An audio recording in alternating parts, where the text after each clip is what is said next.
Remember back in the day when you traded baseball cards or Pokemon cards or Yu-Gi-Oh cards? When you have a Yu-Gi-Oh card, let's say you bought a pack of cards and it has a double that you already have.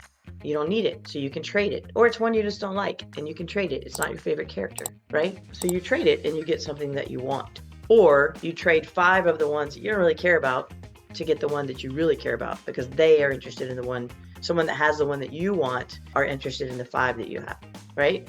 For me, that is how we explain homeownership to the millennials, to the Gen Zs. I guess I don't know what she is, but homeownership is possible.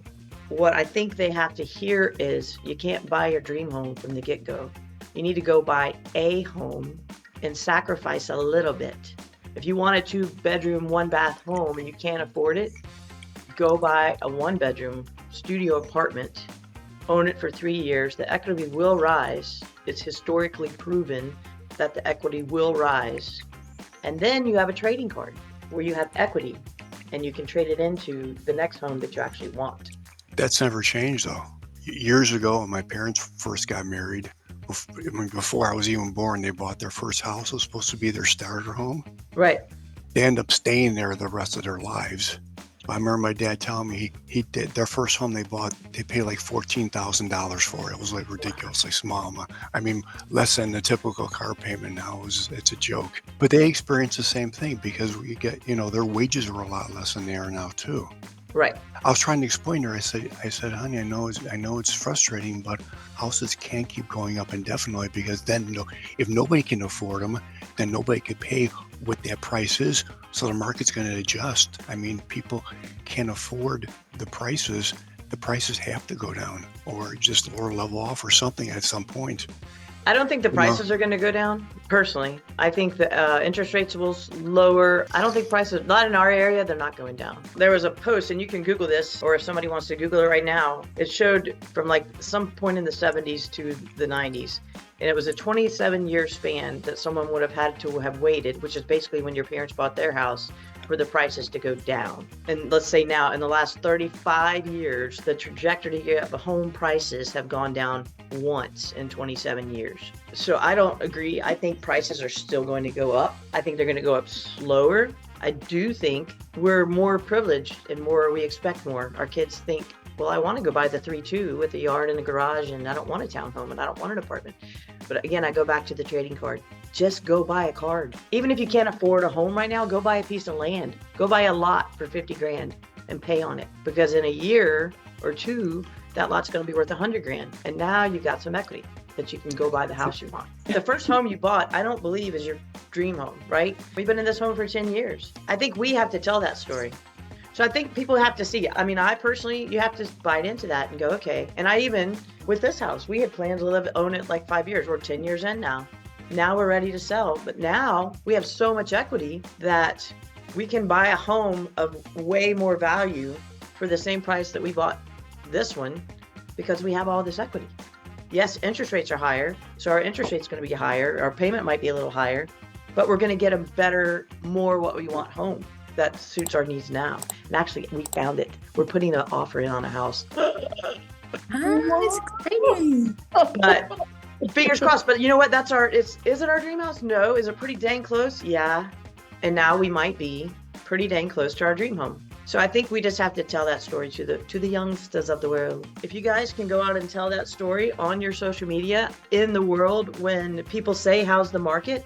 You can say the answer, instead of, oh, the market's great, could be, you know what? The American dream is not dead. If we start sending that narrative to the world, it show the millennials, because the millennials, so the wave of people right now are the boomers. They're getting ready to sell their stuff.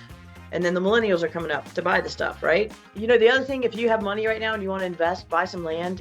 You personally, any of us, tell the world, buy some land, build some ranch homes, and you'll be a gazillionaire. Because every boomer wants a ranch, every Gen X wants a ranch, and there's not that many ranches in the world because they take more land.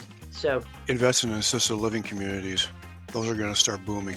That's true. You could do that too. We are not financial advisors on this call. We're just sharing ideas. You can explore it on your own. That's my legal out right there. So Right. the American dream is not dead. I fully believe the American dream is not dead. And Michael, I love Michael. He always does this for us. He put up a link in there. I'll read it out loud for those of you who are not on Zoom, and I'll also put it in AHA. But the website is fred.stlouisfed.org. It's a /series/MSPUS. Tell us the assessment of that, Michael. Do you have it up?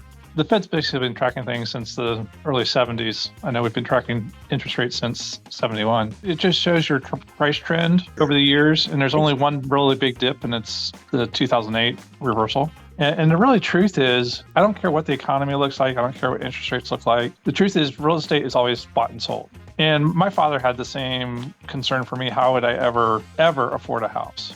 The rent right now is through the roof. If there is not a person, I don't know, maybe there's like one person I would say, if you're going to do something, you should rent. Like that, out of 400 people, I might tell one person, yeah, renting's a better plan for you.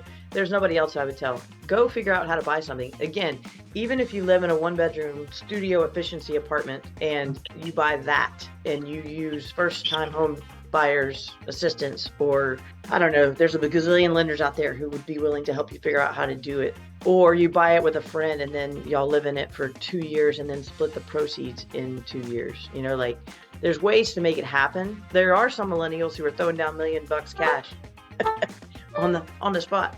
What this graphic shows is that from 1965 to 1990, the home prices dropped once. And then from 1990 to basically 2001, the home prices dropped significantly once. From 2000 to 2008, they've dropped once. But then we get into this crazy run from 2010 all the way to 2023. That's 13 years before there was a significant price drop. There was a massive drop from 2022, quarter 4, 2022 to quarter 2, 2023. There was a pretty dang significant drop, right? That is the biggest drop we've seen historically since before 1965. So great information. Like that is, guys can go study that chart, play with that chart. I think the message that I want to share with the world on that is prices are not going down. If you're waiting on the drop or the level out, it's already happened. It happened. It's time to do things. Figure it out. Call a realtor, call a lender. Figure out how do you buy something so that you have a trading card to trade up. Even if you took a picture of that screen that we have that Michael put up and just circle the 2023 or 2022, that one big drop, and be like, hey guys, like put that as your green screen in the back. If you don't know how to do that, let me know. I'll help you learn how to do that. Put that as your green screen in the back and put a video of you talking in the front that says, hey, you're waiting on the drop. It just happened. And if you don't even want to do that, if you just want to send out that chart with a big circle on it as an email, boom. Or when someone says, how's the market? You say, dude, everybody was waiting on the drop. It just happened. Let's go. So, because we're not lying, we're not just selling, we're actually telling the truth. Like it's time to start moving the pieces. Thank you so much for everybody contributing today, for being here. Have a great day. Give me 5. Boom, boom, boom. Thanks for popping in. Bye. Thank you.